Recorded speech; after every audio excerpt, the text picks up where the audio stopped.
You doing it from home? Hello there, very good evening and welcome to tonight's update, Government in Transition. I'm your host, Eddie Lane, and I have with me Sanjeev Datadin, attorney at law, and of course, Sanjeev is a candidate of the People's Progressive Party Civic. And I also have Joe Hamilton, another candidate of the People's Progressive Party Civic and a former member of parliament. Sanjeev, Joe, good evening and welcome to the program. Hi, Eddie. Good night. Good night, viewers.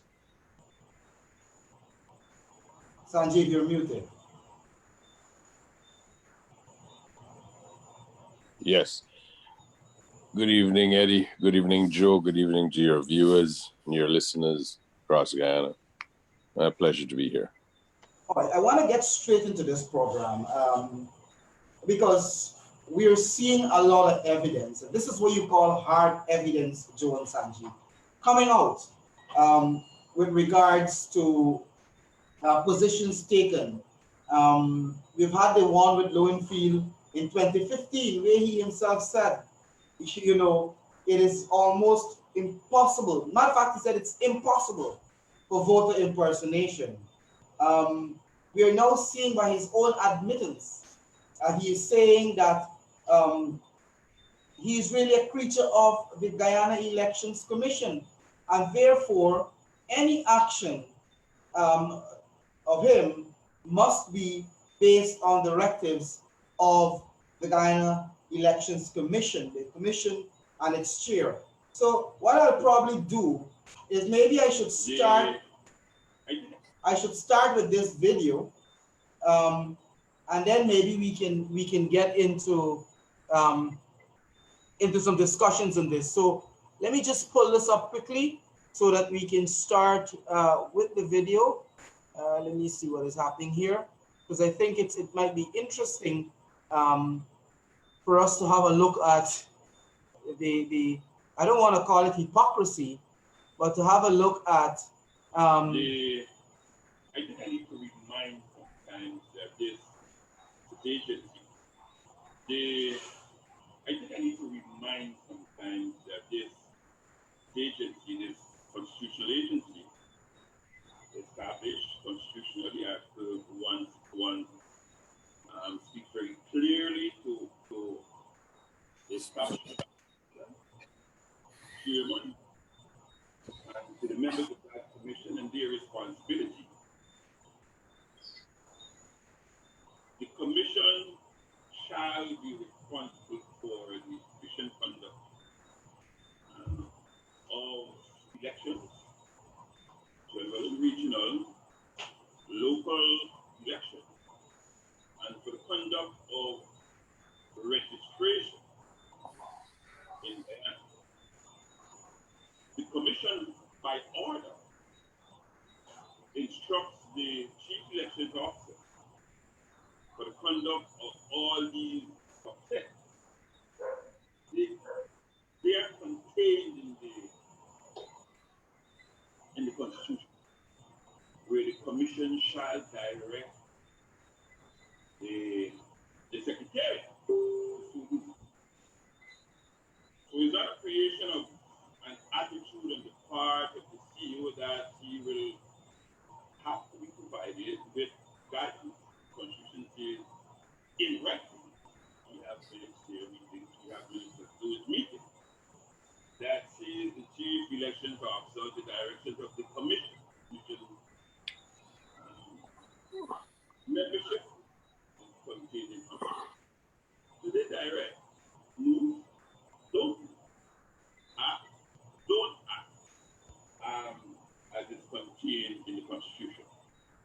So sometimes when one hears that the CEO cannot meet with the team at location XY, I have not yet, as constitutionally mandated, been provided with the guidance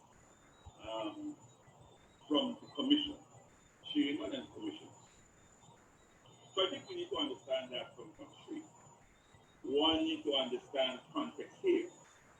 The secretariat are doing what they have to do because you're surely being a student of management understands fundamentally what is required.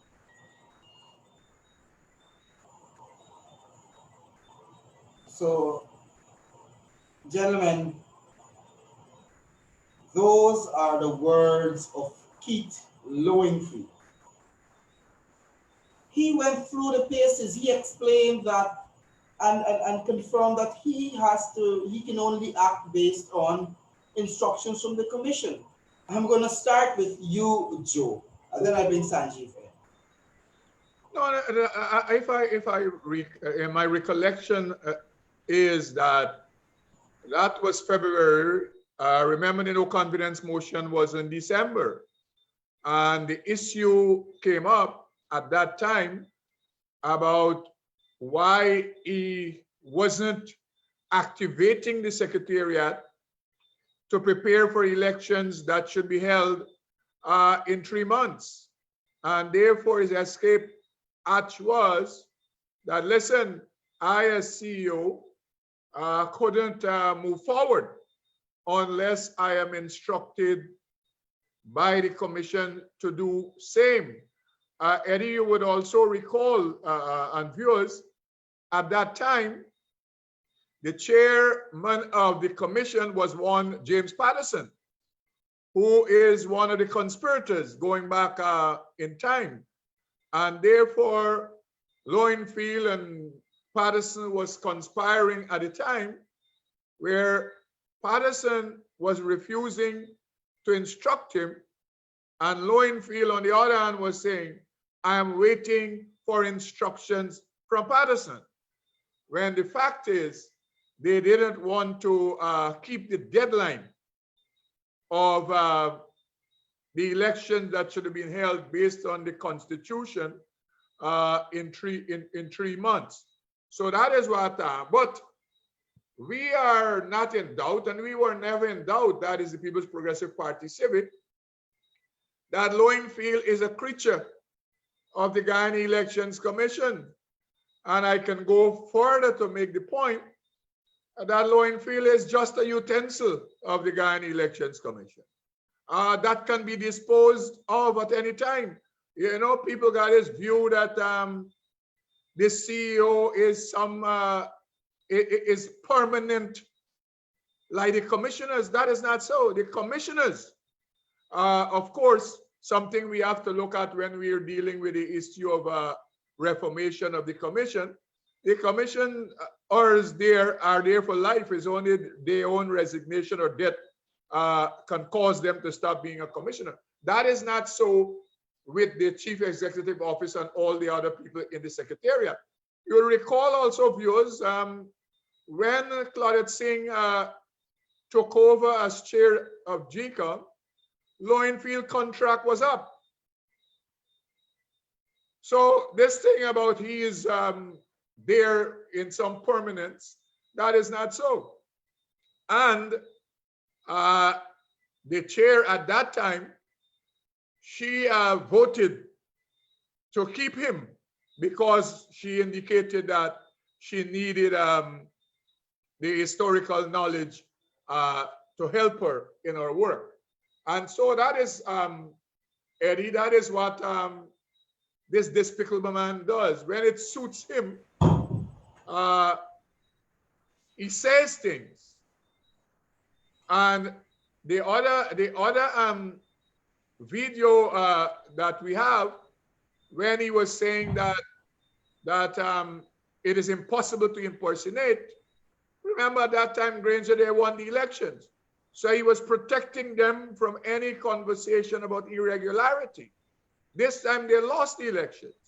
So he is prepared on his master's behalf to change his tune. But that is what liars and thieves and despicable people do. And I don't expect anything better from Keith Lowenfield. He has shown who he is and what he is ever since he was there under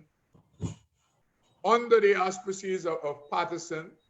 The thing is, I suspect that the latitude he had under Patterson, who was a co-conspirator in the election shenanigans, he don't have that same latitude with Claudette Singh, and that is a difficulty that he has. So he's trying to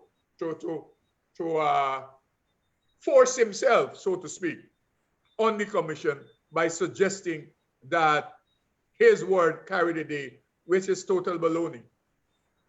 Sanjeev, let me bring you in here, and maybe you can speak from a more legal perspective as well, with regards to Lowenfield's role at the commission and the structure of the commission per se, picking up from where maybe Joe left off. Eddie, the position with Lowenfield, which he says on the recordings that you see doing the wrongs on social media now, is accurate. It proves that he knows what it is. Essentially, there are two parts, if you want. Is easier to describe it that way. There is the commission, which is made up of the 6 commissioners and the chairman, and there is the secretariat, which is headed by the CEO, who is Lowenfield. The role of the secretariat is to carry out the instructions of the commission. The commission comes up with all the decisions, all the policy, all the plans, and the secretariat is to execute it and fulfill it. It's like a company. The board of directors decide on what should happen, the plan of what should happen, the policies of what should take place, and then the staff is to implement all that has been decided upon and agreed upon. So that's what Lowenfield is. Lowenfield has previously said he's a constitutional officer. He's not. He's simply a statutory officer. And in his case, he's on a contract.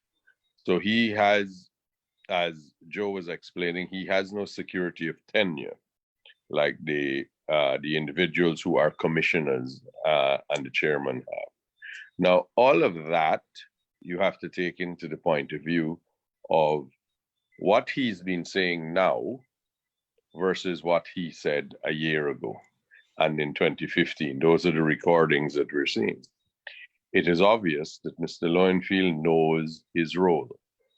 It is obvious that he's enunciated on many occasions that he's awaiting instructions from the commission, that whatever the commission gives the instructions to do, he fulfills those instructions. Now, what is unusual about all of that is only a short time ago, which was last year, 2019, 2018, Mr. Lowenfield was saying repeatedly that he's awaiting instructions from the commission. He's waiting instructions from the commission whether he should go ahead and make arrangements for an election within 3 months. He made it very clear that it was possible following the no confidence motion. He needed to put things in place. He would do the necessary documents.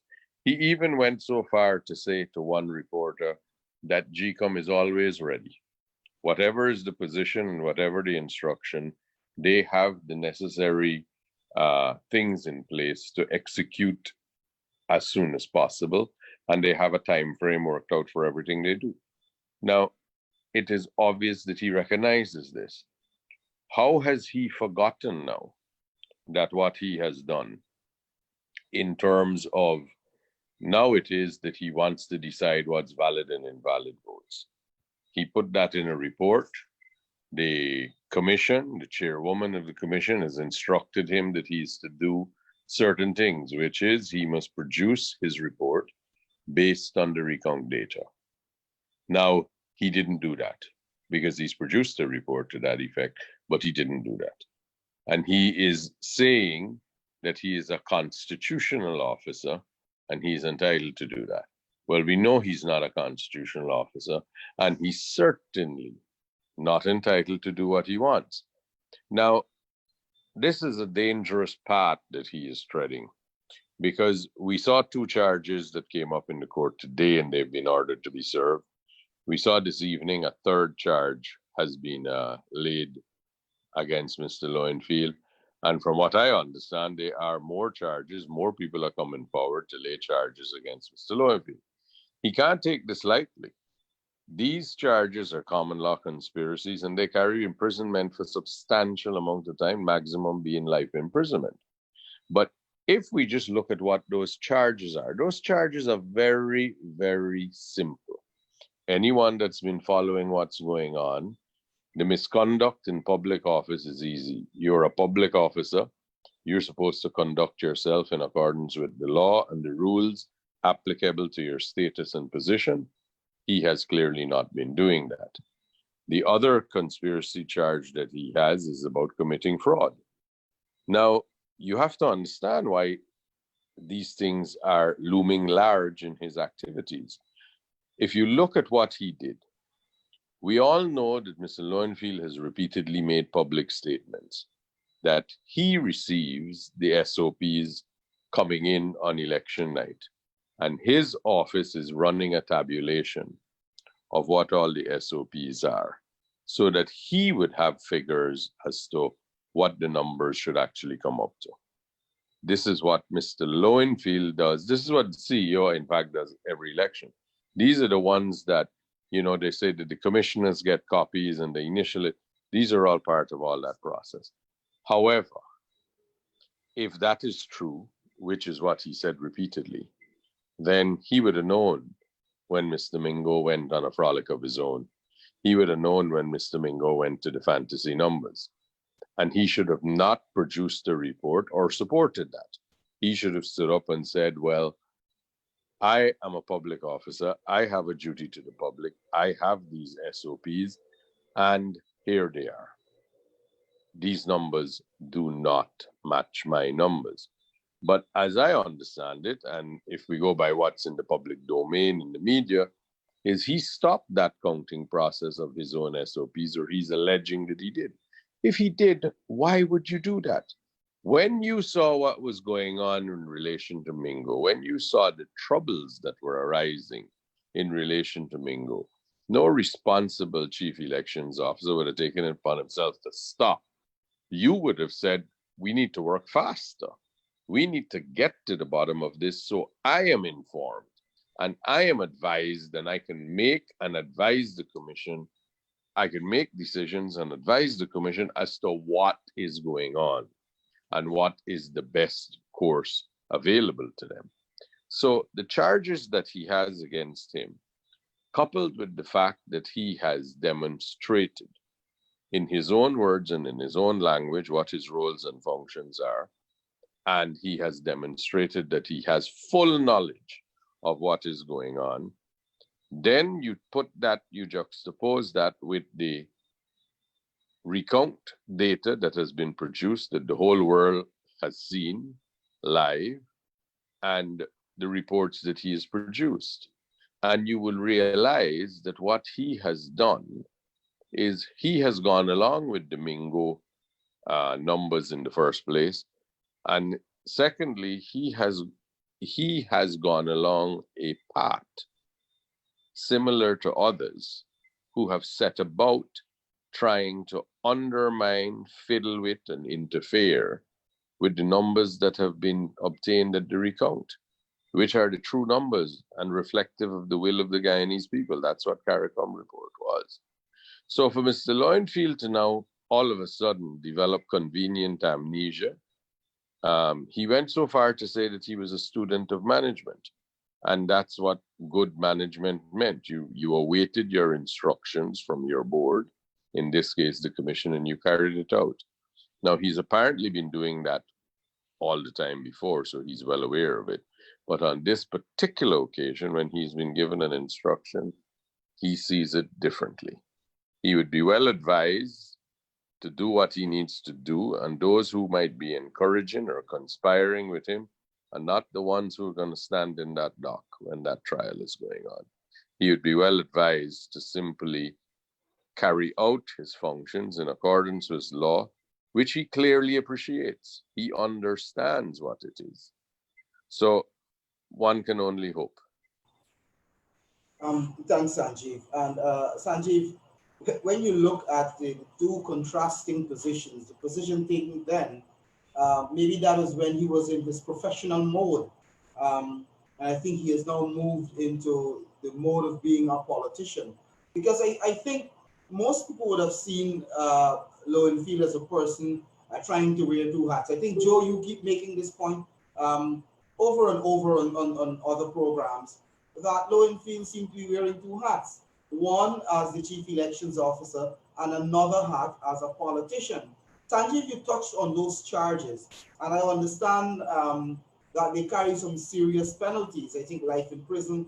Um, They do, Ed. They, they, they're common law conspiracies which would carry life imprisonment. There are other issues that he has to be aware of. These are three charges. So they're three separate charges.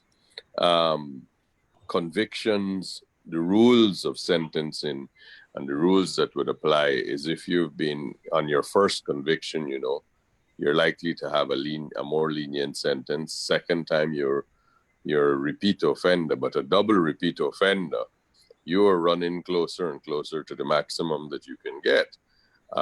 That's one thing. The other thing that I was saying that occurred to me when you were saying that Mr. Lowenfield went into professional mode and now he's changed into his mode. I see all over social media and I hear people saying the answer to all of this is something called Millie's Hideout. I'm not sure exactly what it relates to. Don't tell us about Millie's Hideout. But Millie's Hideout is apparently the answer to much of this. But one of the things we have to remember, Ed, the functions of a public officer. You see, public officers are officers who perform functions in usually a statutory body for the benefit of the public. So his task, which is what he's paid for and which is what he's been engaged in doing, is really, yes, he carries out the tasks as assigned to him by the commission, but his function of what he's doing is really to perform a service and a function for the members of the public. Now, it is performing for the members of the public because he is the person who is tasked with, when they do the statements of recount and for each regions, when they tabulate up the 10 regions, his task of what he really has to do is the returning officers in those regions tabulate the regions. So it's a process, right, that goes with seniority, because seniority is expected to have better judgment, more experience, and more capable of addressing what has to be done. So it works this way. The presiding officer counts the ballots in the polling station. That presiding officer's ultimate boss is Mr. Lowenfield. He's the chief elections officer.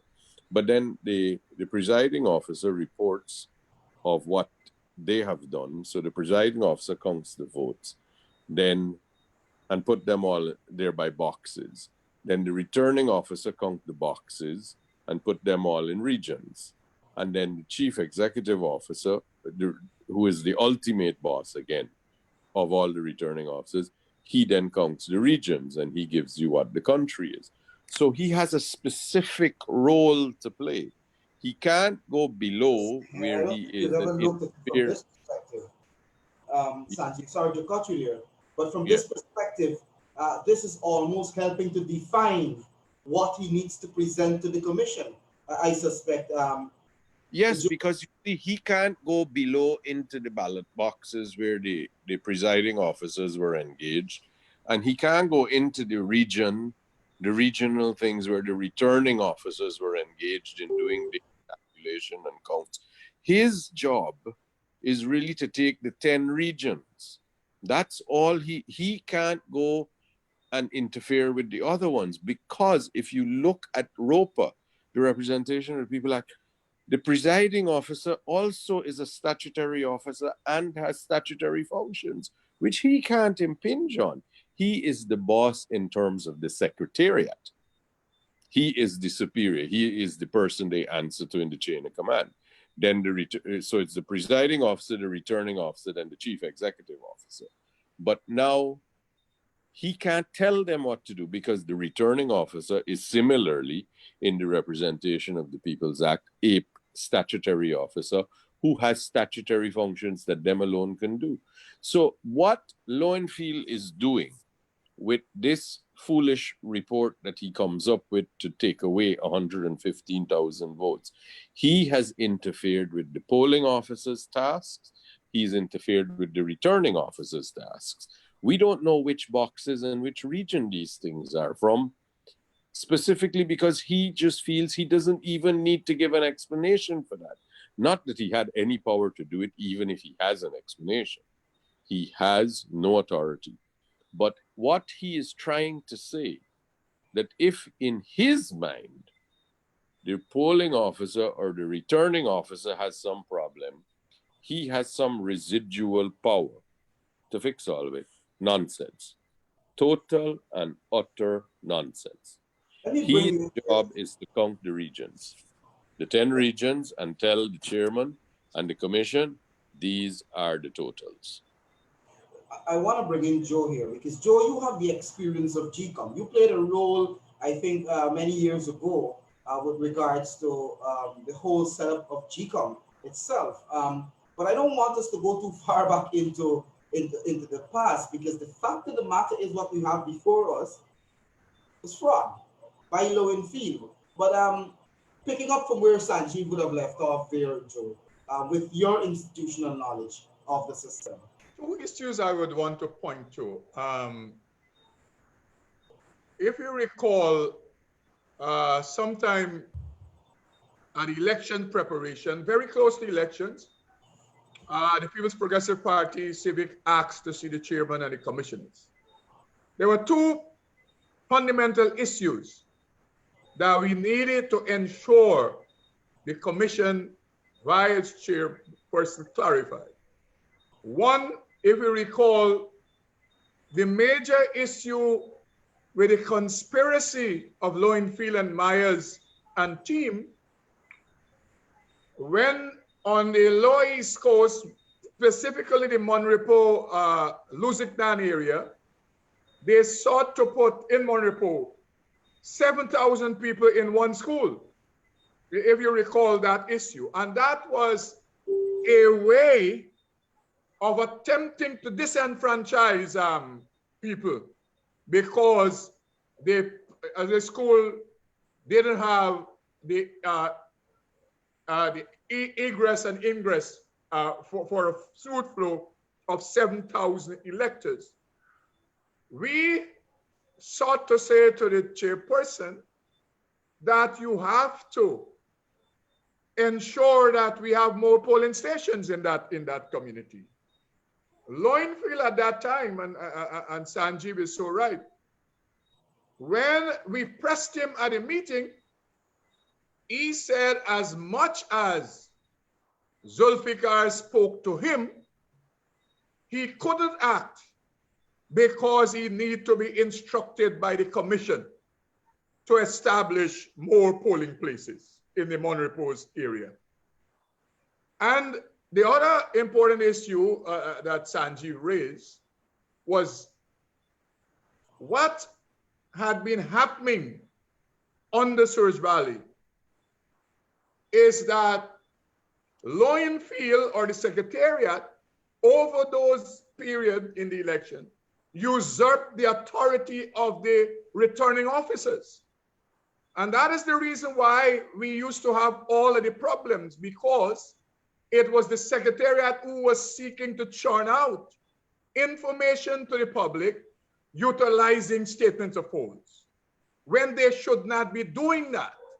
Lowenfield statements of polls submitted to him is for housekeeping purposes, that he can validate the numbers sent in by the returning officers. But that function, and that is where the chicanery and skullduggery could happen, because this manipulation can happen there. We demanded of the commission to follow the law and the statute. And what is the law, as Sanjeev outlined? That the presiding officers will, in certain sections, make available all of the statements of poll to the deputy returning officers. And all the deputy returning officers in that region, district, will make all the statements of poll available to the returning officer of the district. And we demanded that all the declarations of every district must be made in the district. That is one of the things that throw their plan awry, because at the level of GCOM, at the secretariat, they didn't have total control of all the documents as regard declaration. And by the third, we already had all 9 returning officers declaring in every district. So that created problems. The last election, if you recall, with fake statements of poll and all the kind of thing, everything was being managed at the level of GCOM, at the secretariat. The other point is that they were not able to do what they set out to do. They wanted to manipulate the election's outcome at GCOM, and that was taken away from them because of the demands made by the opposition leader and team at that time. The other point was Lowenfield refused to do what all elections chairmen, ever since from Rudy Collins right back, where they normally made available statements of poll that is at the secretariat to the commissioners for review. At these elections, Lowenfield denied the chairperson and the commission the opportunity to review and sign off on statements of polls. And up to this moment, he has refused to make the statement poll available to them. So yes, Sanjeev is right that they have separate statutory functions. But in times past, the Secretariat usurped the authority of the returning officers, of the presiding officers, but they weren't allowed to do that this time. And therefore, you could have seen the fraud easily, because we were only dealing with 1 district. If they were dealing with all 10 districts at GCOM Secretariat, and you had 10 frauds happening, we would have had a difficulty. And I suspect my opinion is that 2015, I believe manipulation happened, because all the tabulation was done at the Secretariat, but they didn't get the opportunity to do it this time in 2020. But when you look at these pieces, you take all these pieces and you put them together, there's a significant amount of evidence to prove what Lowenfield, what Mingo and the others were trying to do. And I think you brought a different perspective there, Joe, by talking about why the declarations were made at the region, at the level of the regions or the districts, and how it impacted their plan. A lot of people may have not looked at it through that perspective, but I want to go back to a little bit to Lowenfield numbers and Lowenfield's role and what is required of him. Lowenfield himself said in that tape that he has to await instructions, or he acts only on instructions from the commission. The fact of the matter is, Lowenfield received the instruction to prepare his report. He did that. The commission met, and Lowenfield subsequently, I think it was the 16th or the of June, if I'm correct, or maybe the 13th of June, somewhere there, where he received instructions again to prepare the final report, which simply means to use the numbers from the recount and allocate seats. What Lowenfield did is to depart from that process. He went rogue, and like you said, he usurped the functions of the returning officer, of the presiding officer, and everybody else, and decided that he's going to sat down somewhere and take away votes, mainly from the PPP, and hand APNU, in the first instance, he handed them a two-thirds majority. Then he decided to give them a 1-seat majority. So clearly, Lowenfield was informed by the commission. He was instructed by the commission to do the right thing, but he chose to go a different route. Ed, you have me laughing when you said that, man. You said that Lowenfield decided to give them first 2/3 and then he gave them a 1-seat majority. But you're right. Lowenfield is behaving as if he decides. If that were so, then why bother go to the polls? Why is anybody going to vote? Just phone up Lowenfield and say, what's the result? Because he wants to distribute it in accordance with what he wants. And there is something that we have to realize here, Ed. Never before, at least in my time, and in my experience with the electoral process in Guyana, have we seen such open, obvious, and transparent attempts to rig the election where everyone is aware of it. I know that there is a tit for tat on the social media platforms and in terms of, if you say politics, because what the coalition spin doctors are trying to do is come up with explanations for everything. So then it becomes the opposition. It becomes our job to debunk one at a time. So it becomes now almost a contest of whatever they would put versus, but there is no dispute, even with the APNU spin doctors, that Mingo's numbers were a fantasy and they were a figment of his imagination and he made them up. No one disputes that anymore, not even remotely. No one disputes that Lowenfield had SOPs and was doing a tabulation at GCOM by his own staff with his own thing, and he claims he stopped that. Nobody disputes that. No one disputes what the recount number data are for each parties and what is the final count. No one disputes that. But yet Lowenfield goes and he comes up with numbers that are not those numbers. Now, he might have discarded 115,000 votes, but if he had discarded one vote, it's similarly an egregious wrong. He has no power to decide what votes to discard and what votes to keep. How could he do that? He comes up with the explanation, essentially, of one bad apple spoiling the box, the whole barrel. He's saying that if there is one element that he can identify, or there is one element about the box that does not meet his satisfaction, he discards all the ballots in that box. Now, if you say it out loud, it's so preposterous.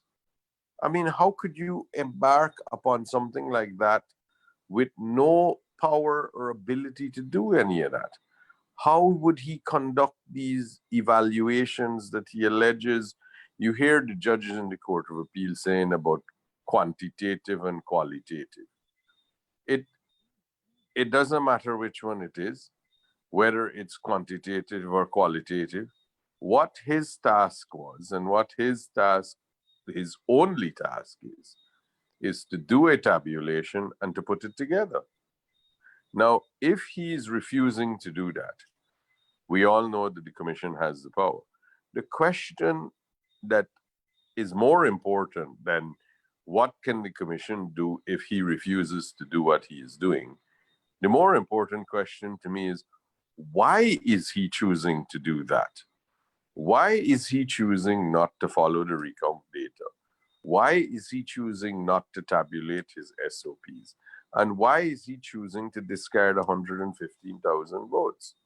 There seems to be no logical reason for why he should do any of those things. But he does it, and then he insists it's his right. Now, even if we were to take it further down the road, Joe, and say, yes, it's his right, and somewhere there is a law that says that he has to do it, why would he want to do that, would be the question. Your job is to let the chairman know what is the result of the vote count. That is essentially all your task is. Now, why you want to go into this whole headache of assessing which ones you're going to count, which ones you're going to leave out, how you're going to do it, and how you're going to declare it. There is absolutely no reason for him to want to do that, unless, of course, he has a vested interest and he has an agenda, and he wants to keep that vested interest, and he wants to look out for the agenda which he set out to do, you know? So I can't imagine why any of these things would happen, and it's so plain and obvious to all concerned that this is what's going on. So, Joe, I think we lost Ed. It looked like we were on our own here. Well, Sanjeev, you're so right that when he presented to the chair the 460,000 votes that were validly cast and recounted, that whole number was derived from 10 separate numbers. In the case of this fiction that he presented to the GCOM, 345,000, it is just a whole number. No one is aware where are and how the 10 numbers reflect to that whole number. It's just an whole number. He didn't utilize at all 10 numbers to create that 345,000. And the fact that it is the district tabulation that becomes the national tabulation, you could have run off on a frolic and just gave us a national tabulation. And that is what he did. That he's not authorized to do in the first place. And secondly, there is nothing he can rely on.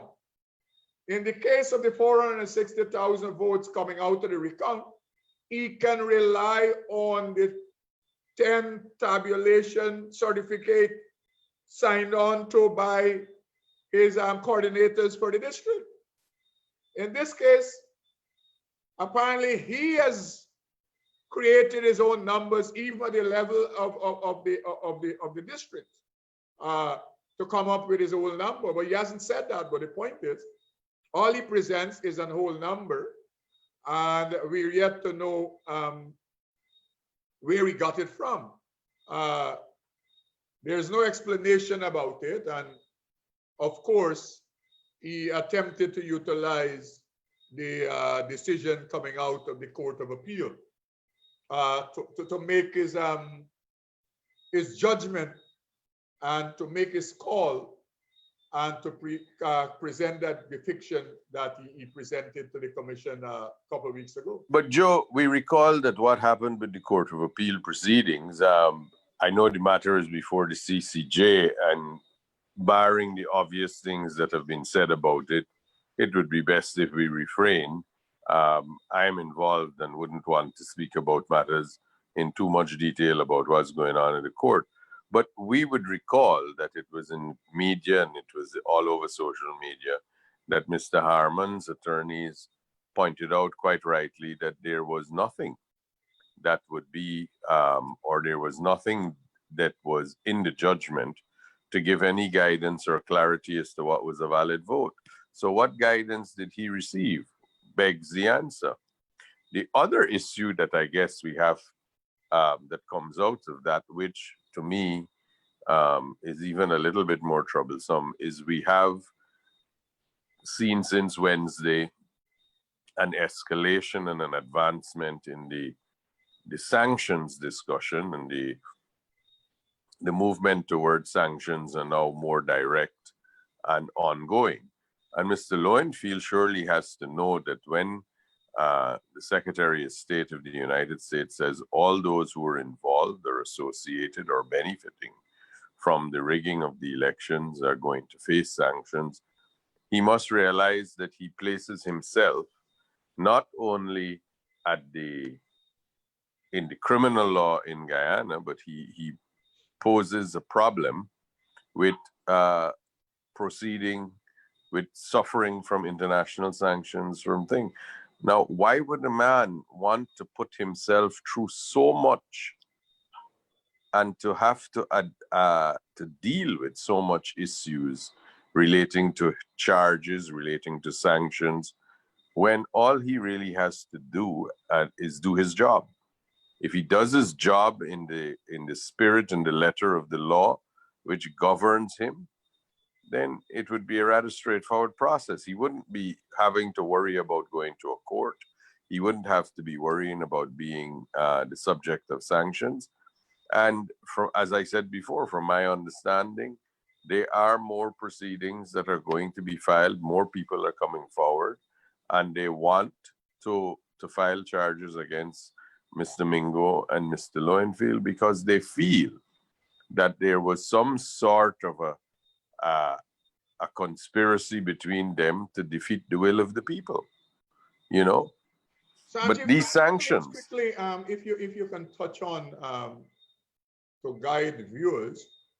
One, if you recall at the hearing last Monday, the CCJ, I think it was Justice Witt, asked the question whether any citizen has filed civil proceedings against the chief elections officer, because he was frustrated that all this thing he heard was coming up that a chief elections officer did and was doing. He couldn't understand it at all. And so for the benefit of the viewers and even my own benefit is we know there are criminal charges filed and more are to be filed. What are the possibilities also for civil matters being brought before the court against the chief elections officer and the returning officer Mingo? oh, well, the thing is, Joe, what has happened, what is the process is this. Misconduct in public office, which is a criminal offense, and for which a charge has been laid by, I believe that's the one where Josh Kanai is the virtual complainant. So there is misconduct in public office. A charge has been laid to that effect against Mr. Lowenfield. Misconduct in public office is, however, a civil wrong as well, a tort, for which a citizen can sue him, or a political party or any interested person can sue him for damages. So, because what that is it gives the people, the citizen and the interested person, the ability to sue you on penalty that you pay damages to them when you are not doing your public duty. And the person who is entitled to bring such proceedings must only show that they are affected by you not doing your job as the law requires you do your job. Now, that appears to be a situation in the current scenario. Every voter would be entitled, because every voter has a vested right in having a fair declaration of the results in accordance with the wishes of the majority, because that's what you expect in an election. That's the whole purpose. You have the franchise to vote at an election.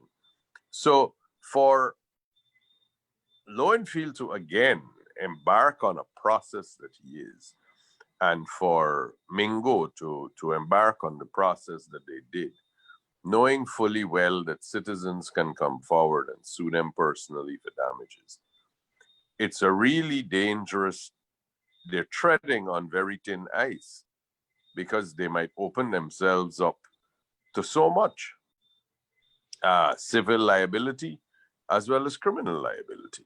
So you're endorsing the comment, Sanjeev, that the CCJ Justice Witt made, or the query that civil matters also can be brought against Lowenfield in his own right, I suspect, as Keith Lowenfield. The other thing, and I see Eddie is back with us. I got knocked out of the internet just now, so I had to find a way to get back into the meeting that I'm hosting. Yeah, the other thing was Eddie, I was looking at it and I'm wondering who's going to let you in, because I'm looking at. Sanjeev, I made contact via WhatsApp. And he said he had some technical difficulties. So I saw when you were doing that. Yeah, yeah. The other thing is that with all of this that we have put before the public via these programs, people will wonder, why would Granger says that he's depending on Lowenfield numbers? I mean, so he must know better. And that is the point today Ralph Gonzalez made, that the people who are chastising and castigating the outgoing chair and even himself, they are looking at this matter through what you call jaundiced eyes. Because Arman is a lawyer, Ramjatan is a lawyer, Nagamoto, even though not a good lawyer, is a lawyer. Trotman is a lawyer, and Granger, and many of them, some of these guys were people who were involved as the most senior level in the discipline services.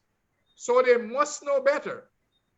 So why would they go down the road, in the case of Ramjatan, saying that he's expecting that they might be able to win the elections on a technicality? I mean, you know, the pollster of the PNC, who has been their pollster for over 25 years, Peter Wickham, said it simply. He said an elections is about votes cast, and the person who gets the most votes, they win the elections. As simple as that. There is no technicality you can win it by. But Ramjatan, as a lawyer, is hoping that perhaps they can win the elections on a technicality. I don't know how. So what it is showing is that how pathetic Granger and his cabal has been, because they know that, firstly, Lowenfield answers to the commission and not the other way around. And secondly, they know that Lowenfield numbers could not be plucked out of the air. It has to come through a process, as you explained, Sanjeev, a process coming from the presiding officer to the returning officer and then to the chief elections officer. In the case of the recount, they authorize persons and they style their name differently, but it's the same work they were doing, the same task. The supervisors for the station, the same task. And then you had the coordinator of the region, which is basically performing the functions like a returning officer. And all of those persons, after the tabulation of the individual districts, they sent it to Lowenfield to just add the 10 numbers. And Granger, they would know all of that. But still they continue to deceive themselves and their supporters that maybe something can happen somehow for them to win elections that they didn't get the votes for to win. Well, you recall that I'm quite disappointed in Mr. Ramjatan, because I tell you what, there is a recording of his voice clearly saying that this is what's happened. He's sad about it. The declaration is likely to come tomorrow or the next day. They've lost by about 15,000 votes. It's sad news. He feels really bad.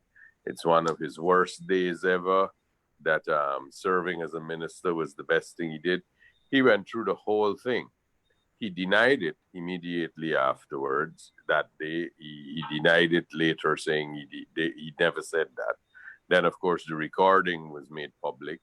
he appeared this morning on radio or television in Trinidad to say that what it was, that wasn't it, that he was saying that he's leaving there, he's going to the Prime Minister's office. Now, the thing about the lies and the stupidity of what he says, there must be something that he is afflicted by. And what it has to be is he must be thinking by some quirk of the world that what he says in Trinidad, nobody in Guyana ever hears about, or what he says on television over there, nobody gets any knowledge of it. So that when you go overseas, you can lie, or when you speak to the overseas media, you can lie. This is ridiculous. It is, and this is common of much of what they do. It is so transparent and childish that within 5 minutes of them saying it, you can effectively debunk it. The same thing with Mr. Lowenfield. Mr. Lowenfield said that he had his right to do so. He's a constitutional officer. And then all these recordings turn up where he's saying very clearly that he must take instructions from the commission, and that's how it works. That he's the secretariat, they're the commission. They tell him what to do, and he does it. Now, this is just preposterous that all of these such simple, transparent lies, persons are taking it upon themselves to do. Why would they do that? They're public offices. I mean, everyone knows they're lying. They don't believe they've won an election. They're simply saying, as Granger said, that he will go along with what Lowenfield did. So Lowenfield is the one who's got to do the dirty job of going and lying about the votes, and they will simply follow it. But I don't know why you asking that question, Sanjeev. Why would they lie? Why would they lie? I sat down this afternoon and I was trying to make a list of the number of people in the coalition who have been lying to the public openly. And you'd be surprised to see the number, So we shouldn't be surprised at them lying. They have lost the elections. Since they started to license with regards to the elections results since the 3rd of March. So we know that. But in all this madness, and I want to conclude maybe on this note because we're almost out of time. In all this madness, Joe, in all this hunger for power, in everything that they're doing, inclusive of them looking not only their supporters but an entire nation in the face and lie to them to say Washington and the international community are bluffing when it comes to sanctions. And it will be remiss of us if we don't discuss the issue of sanction. Interestingly, this evening, my wife brought my attention to a post by one James Bond, where he outlined sanctions and the actions that could be taken. Could you imagine his attempt maybe is to say this is what the PPP is wishing or the people of Guyana. And I want to say from upfront that the PPP don't want Guyana to be sanctioned. But, and it could be, this could end quickly and simply if Granger conceded he lost the elections.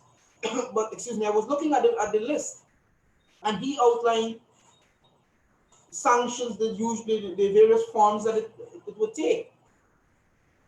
Before you go, I just want to make this one point. We have a group of people who are so selfish that they are willing to put our nation at risk. They have already embarrassed us on the international community. They have decimated our diplomacy with their actions. Now they are willing, for the sake of power, to allow. They can deal with the individual sanctions. I have no difficulty with that. But I know sanctions usually progress. And from individual, it would move to banks, it would move to businesses, etc. And that will hurt our country. Sanjeev. You see, Ed, the issue of sanctions is this. The belief is that sanctions are, we don't need to worry, and they're behaving as if they don't need to worry, but they don't realize personal individual sanctions are paralyzing, because what it does is it freezes your ability to do any form of business or financial or business transaction with the outside world. But then the institutions in here, if they do business with you, they are also not going to be permitted to do business with the outside world. So, for example, the banks in Guyana who have correspondent banks in the United States are not going to be allowed to do anything, or they're not going to want to do any business with you, because they sanctions mean that they can't do that. So the not wanting to violate the standard of whatever regulation or law, the mandatory effect of it by the U.S. government, they can't do anything. But it doesn't only affect you; it affects your family, your wife, your children, but it also affects your brothers, your sisters, your nieces, your nephews, your father, your mother. It affects everybody, and the reason why they do that is because if you ever gave your cousin $1,000 or $500, they're going to be under the watch, because they want to know where the money come from. How did this happen? Then comes the sanction where they will simply restrict travel. You and members of your immediate family at least are going to not be allowed to travel. But that has a knock-on effect to affect the population, because everybody doing a bank transfer thereafter would have to provide a little bit more data and details, because Guyana is a small country and they recognize this. Everybody kind of knows everybody. So they want to make sure that one of the persons who are affected by the sanctions and prevented from doing anything is not going to his neighbor or his cousin or his school friend and giving them to transfer the money. So everybody who does that, they're going to be brought under that pressure. That means exporting things are going to be more difficult and slower, which means foreign currency is going to become a problem. So it's a snowballing effect of what would happen. But the sanctions that would be meted out to the individuals are effectively going to put them in a position where they are going to be in isolation. If businessmen go along with that, those businessmen and their families will never be allowed to travel to these overseas destinations anymore. They're not going to be allowed to own properties in Miami and New York. They're not going to be allowed to own businesses, go shopping. None of those things are going to be allowed. Their credit cards are going to be frozen. This is not going to be, they don't impose sanctions on you lightly. That's why it takes a little while. And they don't do it just to say that we have imposed sanctions. They do it, sanctions are imposed to punish you for what you have done and to try to make you do the right thing. But it is intended, the fundamental purpose of sanctions are to punish you. Now, this means that that President Granger and his family are going to all be subject to sanctions, which would mean his children, his in-laws, his daughter and son-in-laws, whatever it is, nieces, nephews, all of that, grandchildren, all of these people are going to be put at risk. And I find it very hard to believe that those who are trying to hang on to power and those who are doing everything in their power to try to corrupt this election and to rig this election would risk their entire family's well-being for the sake of what? A few dollars more. That's what it comes down to. We see up to this morning, up to yesterday in the newspapers again, transfers of land are being advertised and are going merrily along as if there's business as usual. Eddie, Sanjeev, what is laughable about all of this is that a couple nights ago, David Hines, Burke, and Benchcop, these three, I'm looking for a word to see. Down this sources. Maybe I can't say the word in public. because children might be listening. Joe, don't say it publicly. You'll get But into the trouble. point is, these three men lives in the United States, and they're saying to the Guyanese people, the supporters of Granger here, continue to fight them. You can live and bear the sanctions. You understand me? They're not here. I mean, it is so laughable. You know, they are living. One is in Arizona. The other two must be there in Brooklyn or New York somewhere. And they have a program interviewing each other. And the theme of the program is don't let the PVP take power. You down there continue to fight. Forget about the sanctions. Oh, they went further. They say, bear the pressure with the sanctions under Trump. Elections in America will be in November. And when the Democrats get into government, they will remove the sanctions. I mean, this is madness, you know? But Joe, the gullibility of the supporters here who are cheering them on, that's the problem.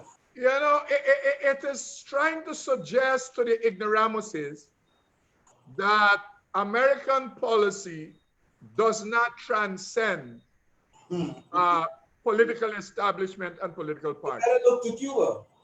That is what their attempt. But it is so. Sometimes you wonder whether it's sanity or insanity, because for people to accept what these guys are saying, and they're not coming here to punish like you, it means that something is happening with these people's head.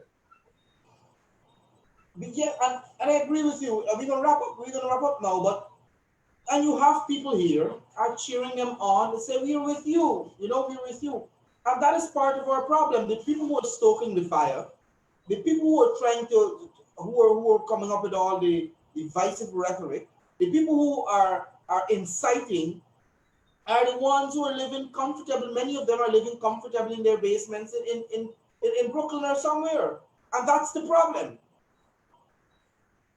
Now they say, Eddie, now they're saying, you all must be prepared to protest if Mayor Motley or Ralph Gonzalez come to Guyana to protest.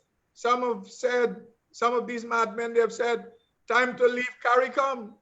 I mean, you know, people sometimes they wonder what has happened to the supporters of Granger. It looked like everybody needs to go by the Kanji Bridge, because as the day goes by, they're becoming madder and madder. They're saying things that don't make sense every day. And the leader, Granger, he is as mad as they are, or madder, because he himself, he is saying things, and whilst he's speaking about the matter, he's contradicting himself. So you wonder sometimes whether everybody need checking out a Dr. Harry or Dr. McRae, all the supporters of the APNU AFC. Thanks, gentlemen, but I believe Dr. Harry has a lot of clients very soon. That list is building. Gentlemen, I want to thank you for joining me this evening. I do apologize for disappearing just now. No, that's all right, Ed. These things happen. Of the internet, the network just went off. I thought we were off, actually. And then I realized, I checked my phone, I realized it was still on. So gentlemen, again, thank you for being part of the program this evening. And to our viewers, we want to say thank you so much for being part of Good night, Ed. Good night, Joe. Good night to our viewers and listeners. Good night. May your God be with you. We're going to be back tomorrow at 10 a.m. to give you another update. Until then, we urge all of you to be safe as possible. Remember, if you're going out, to wear a mask. These numbers are rising, so numbers are rising. Everybody needs to be really careful. Take good care. Have a good night, gentlemen.